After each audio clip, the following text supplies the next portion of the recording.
Prime Minister, ministers, ladies and gentlemen, my dear colleagues, Europe is at a critical turning point in its history. The American shield is faltering. Ukraine risks being abandoned. Russia is strengthened.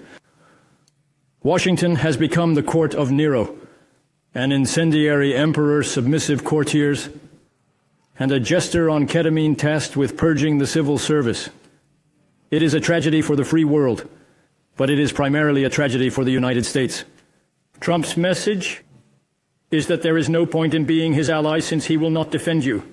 He will impose more tariffs on you than on his enemies, and he will threaten to seize your territories while supporting the dictatorships that invade you. The king of the deal is demonstrating what the art of the deal is all about by groveling. He thinks he will intimidate China by bowing down to Putin.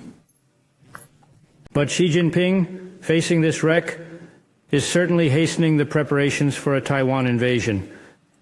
At no point in history has a U.S. president surrendered to an enemy. No president has supported an aggressor against an ally before. No president has ever violated the American Constitution, enacted so many unlawful decrees, removed judges who could impede him, or abruptly dismissed the military command, weakened all opposing forces, and gained control over social media. This is not an illiberal trend. This is the beginning of democracy's theft. Let's remember that it only took a month, 3 weeks, and 2 days to topple the Weimar Republic and its constitution. I believe in the robustness of American democracy, and protests are already happening.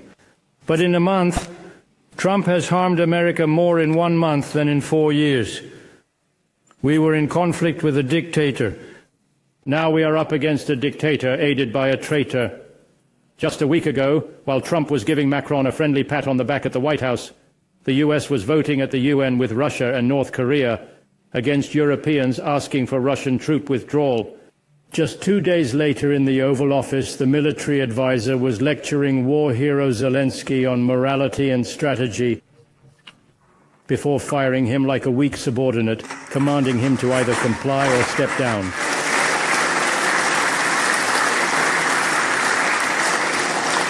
Last night, he crossed another line into disgrace by stopping the delivery of weapons that had been promised.